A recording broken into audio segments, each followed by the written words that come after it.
নমস্কার বন্ধুরা, আমি নূপুর আবারও চলে এসেছি একটা ভিন্ন স্বাদের রেসিপি নিয়ে।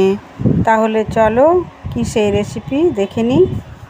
এই চিচিঙ্গে দিয়ে অনেক ধরনের রেসিপি করা যেতে পারে।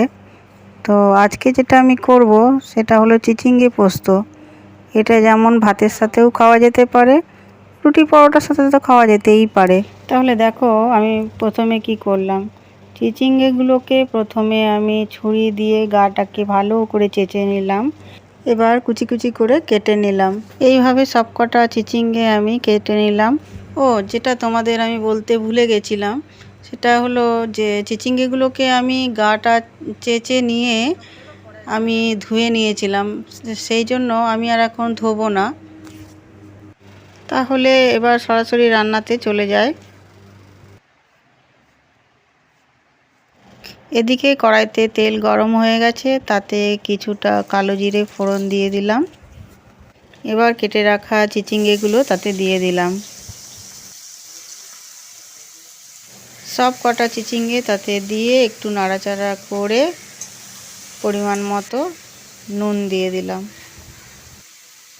কিছুটা হলুদ দিয়ে তাতে একটু নাড়াচাড়া করে গ্যাসের আঁচ লো করে তাতে ঢাকা দিয়ে কিছুক্ষণের জন্য বসিয়ে দিলাম, যতক্ষণ না ওটা নরম হয়। চিচিঙ্গে যেহেতু জলীয় জিনিস, তাই বন্ধুরা তোমরা চাইলে আগে থেকে নুন মাখিয়ে জল ঝরিয়ে নিতে পারো, কারণ এতে কি হয় না, আনাজটা নরম হয়ে যায়, রান্না করতে সময়টাও কম লাগে আর গ্যাসটা কম পড়ে, এতে গ্যাসের সাশ্রয়টাও হয়।